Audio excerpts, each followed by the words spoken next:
अपने जो है बेटे को बहुत दुआओं से पाया है, तो तुरंत यहाँ से रिफ़र कर दिया गया था। कुछ खोया है तो hello everyone, welcome back to my YouTube channel. और कैसे हैं आप सब लोग। तो अभी 6:15 बजा है और मेरे यहाँ आज संडे है और शाम के 6:15 बज रहे हैं और मेहमान आने चालू हो गए हैं।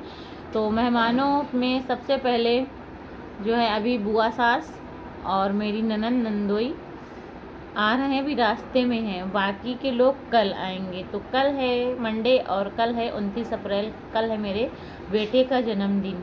कल की डेट की अगर मैं बात करूँ ना, तो जैसे ही 29 अप्रैल आता है ना, तो खुशी भी होती है और एक पुरानी चीज़ें जो होती हैं ना, वो जो हो चुका होता है वो याद आ जाता है। चाहे कोई मतलब कितना भी सोचे कि जो हुआ सो हुआ, लेकिन कुछ चीज़ें ऐसी हैं कि जो याद आती हैं। तो जब जो है मेरी मतलब डिलीवरी हुई थी 29 अप्रैल को, जब बउआ मेरा हुआ था, तब मतलब सैटरडे को मैं एडमिट हुई थी और जो है संडे को 3 बजे रात में ये हुआ था। उसके बाद सुबह जैसे ही डॉक्टर ने देखा वैसे ही तुरंत इसको रिफ़र कर दिया गया लखनऊ के लिए, क्योंकि जो है ये 8वें महीने में हुआ था। और जो है बच्चे 9 महीने में होते हैं या 9 जो है ख़त्म हो जाता है, 10वां महीना लग जाता है तब भी हो जाते हैं। मेरी बिट्टो तो 9वां महीना स्टार्ट हुआ था बस तभी हो गई थी, लेकिन बउआ 8वें महीने में हुआ, जिस वजह से काफ़ी ज़्यादा कमज़ोर था और इसका एक फेफड़ा जो था वो पूरी तरीके से विकसित नहीं हुआ था। तो बहुत ज़्यादा बउआ के साथ में मेरी प्रॉब्लम थी। तो तुरंत यहाँ से रिफ़र कर दिया गया था लखनऊ के लिए। और ये हुआ था कि अगर ये टाइम से पहुँचा देंगे उसको तो वो बचेगा, ऐसा डॉक्टर ने बोला। आप सोचिए उस वक्त मेरे दिल में क्या गुजरी होगी। एक तो तुरंत की डिलीवरी और ऊपर से जो है मतलब शनिवार को 8 बजे से लेबर पेन चालू हुआ, सुबह संडे के 3 बजे तक हुआ। इतना दर्द सहने के बाद और जैसी ही डिलीवरी हुई, एक माँ को जब उसका बच्चा देखने को मिलता है ना, तो वो सारा दर्द भूल जाती है। लेकिन मैंने अपने बच्चे का चेहरा तक नहीं देखा था। जैसे ही डिलीवरी हुई तुरंत उसको रिफ़र कर दिया गया था। मैंने देखा भी नहीं, कि मुझे ये भी नहीं पता चला था कि लड़का हुआ है कि लड़की हुई है और कहाँ है।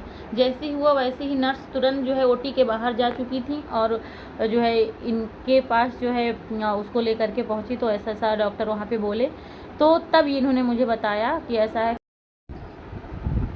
तो फिर मुझसे इन्होंने बताया कि इसको यहाँ से रिफ़र किया जा रहा है, तो इसको लखनऊ लेके हम लोग जा रहे हैं। और फिर हुआ क्या कि मुझे घर पे छोड़ दिया गया था, क्योंकि वहाँ के जो डॉक्टर थे उनसे ये बात हो गई थी कि माँ को लाना ज़रूरी है कि नहीं, सिर्फ बच्चे को। तो ये हुआ कि जब इसको मशीन में रखना है तो माँ का जो है ना तो दूध पीना है, ना तो माँ की ऐसी कोई ज़रूरत है, क्योंकि इसको सीधे यहाँ से ले जाने के बाद मशीन में डाल दिया गया था। तो मुझे नहीं ले जाया गया था, क्योंकि मेरी भी जब डिलीवरी हुई थी तो बहुत ज़्यादा कमज़ोरी आ गई थी। बहुत वो नॉर्मली वो सबको हो जाता है, तो इसीलिए मुझे नहीं ले जाया गया था। और मैं अपने घर पे 1 हफ्ते बिना अपने बेटे के रही और मुझे ना रह के एक सीने में अजीब सा दर्द होने लगता था। और बार बार इनसे पूछूं ठीक है, जितने लोग जाएं सबसे पूछूं कैसा है, ठीक है। अगर मैं उसकी वज़न की बात करूँ तो वो 1 किलो का भी पूरा नहीं था, इतना कमज़ोर था, बहुत छोटा सा था एकदम। देख के लगता था जैसे किसी जो है जानवर, चिड़िया चमक्कुर का जैसे छोटा सा बच्चा होता लग रहा था, बहुत छोटा था। मतलब मैं कुछ एक्सप्लेन नहीं कर पा रही हूँ। तो जब भी मैं अपने उस डेट को याद करती हूँ ना, उस अपनी डिलीवरी को याद करती हूँ, मेरी एकदम रूह काँप जाती है। और उस समय ना मैं सबसे सिर्फ यही पूछा करती थी, जब जैसे सब लोग कहे ना कि वो ठीक हो जाएगा, बच जाएगा, तो मैं सिर्फ कहती थी कि सीधे मुझे ये बताओ बचेगा कि नहीं। क्योंकि जो है मुझे उम्मीद न, मैं यहाँ पे, वो मेरा बच्चा वहाँ पे एडमिट था और घर पे मैं एकदम अकेले और परेशान हो रही थी। मतलब ये हो रहा था ना कि वो पता नहीं उसकी हालत कैसी होगी, कुछ जो है समझ में नहीं आ रहा था उस समय क्या करूं।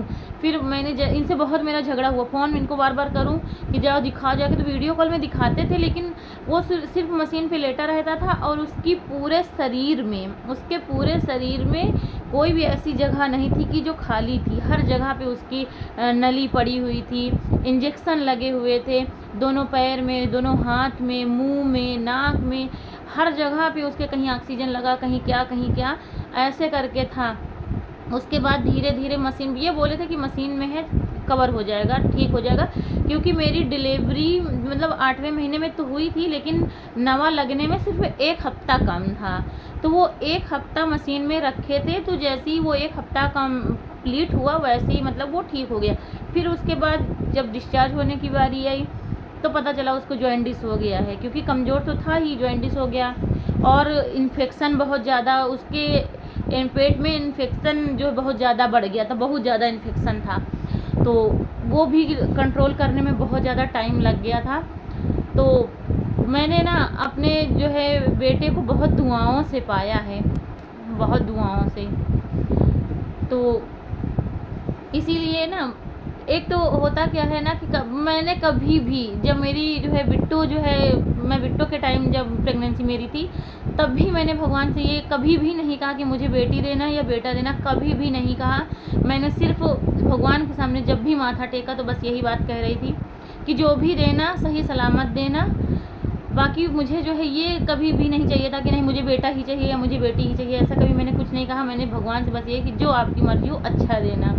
और यही टाइम मेरे जो है बउआ के टाइम भी था, जब प्रेगनेंसी कंसीव हुई थी तब भी मतलब मेरा यही मानना था कि एक बेटा है, एक बेटी, पहली मेरी मतलब बेटियां है। तो मुझे ये लगा था कि दोबारा भी अगर मुझे बेटी होती है तो मुझे कोई आपत्ति नहीं है, 2 बच्चे होने, चाहे बेटी हो चाहे बेटी बेटा हो। तो तब भी मेरा यही मानना था। लेकिन जब डिलीवरी हुई और लड़का हुआ तो ये लगा कि चलो एक लड़की पहले से ही थी और लड़का हो गया तो फैमिली मतलब यहाँ पे कहते हैं कि कंप्लीट हो जाती है। तो मुझे ये लगा चलो मेरी फैमिली कंप्लीट हो गई। लेकिन जब उसकी हालत इतनी सीरियस थी, ये मान के चलिए वो 1% उसकी केवल उम्मीद थी कि शायद 1% वो बचेगा। लेकिन हाँ, बहुत लोग ये भी कह रहे थे कि उसकी ज़िंदगी अगर होगी तो वो बच जाएगा, परेशान नहीं हो। लेकिन चाहे जितना कोई दिलासा देता है, हाँ हाँ कर लेती थी। उस समय जब लोग समझाते थे थोड़ा बहुत अपने आप को रिलैक्स देती थी कि हाँ सही, अगर भगवान ने उसका जीवन लिखा होगा तो वो बच जाएगा। लेकिन फिर भी एक माँ हूँ ना, तो चाहे जितना लोग कहें, जैसे ही सब लोग घर के बाहर जाते थे फिर दिमाग वहीं पे जाता था। तो फिर जब मैंने इनसे फ़ोन पे बात की कि मुझे वहीं बुलाओ, फिर मैं भी जो है अपनी बिट्टो को लेकर के वहीं हॉस्पिटल में एक कमरा लेकर के रहती थी। और जब वहाँ से डिस्चार्ज होके मैं उसको लेके आई थी, शायद जो 29 अप्रैल को हुआ था और 30 को यहाँ से रिफ़र कर दिए थे, सुबह ही रिफ़र कर दिए थे, वही करीब 4 बजे सुबह रिफ़र कर दिए थे। तो रैबली से लखनऊ में 3 मई को, यहाँ 2 मई को या 3 मई को मैं चली गई थी, 2 मई को शायद मैं गई थी, क्योंकि मुझसे यहाँ पे बर्दाश्त नहीं हो रहा था। मुझे लग रहा था मैं उसके पास में रहूँ, कम से कम उसे बार बार मैं जा कर के देख तो लूँगी। तो उसके बाद वहाँ शायद इसको 12 मई की 13 मई ऐसे ही कुछ, मतलब 1 हफ्ते कंप्लीट होने के बाद ही वहाँ से डिस्चार्ज किया था। फिर इन्होंने घर पे बरहम भी किया था, मतलब हुआ था जो फिर आगे का होता है प्रोग्राम, वो सारा हुआ। लेकिन हाँ, आज मतलब अगर मेरा जो बेटा मेरे गोद में है इस समय, आज वो 7 साल का हो गया है अब, तो इस समय अगर वो मेरे पास में सही सलामत है ना, वो अपने पापा की वजह से है। क्योंकि जो है अगर ये नहीं जो है मतलब इतना ले करके भागते, या फिर इनका जो हॉस्पिटल में एम्बुलेंस हमारे यहाँ चलती हैं, एम्बुलेंस हैं, तो जब एम्बुलेंस घर पे है तो डॉक्टर से परिचय भी बहुत अच्छा है। तो अगर इनका इतना अच्छा व्यवहार नहीं होता और या फिर इनको इतनी जानकारी नहीं होती तो शायद मेरा बेटा मेरे साथ में नहीं होता।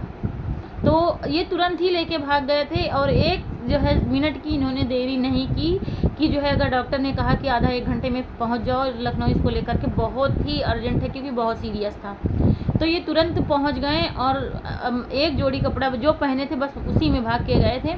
तो वही जो है मैं कभी कभी बउआ से कहा करती हूँ, बउआ तुम ऐसे ऐसे थे, तुमको ऐसी ऐसी दिक्कत हो गई थी, पापा ने तुमको बचाया है। तो ये बात सच है कि जो है पिता होता ही भगवान, माता पिता भगवान के रूप होते हैं। लेकिन मेरे यहाँ तो एकदम ऐसे लोग बोलते हैं ना कि माता पिता भगवान का रूप होते हैं, लेकिन मैंने कुछ चीज़ों में ना ये चीज़ स्वयं में महसूस किया है कि माँ बाप भगवान का रूप होते हैं।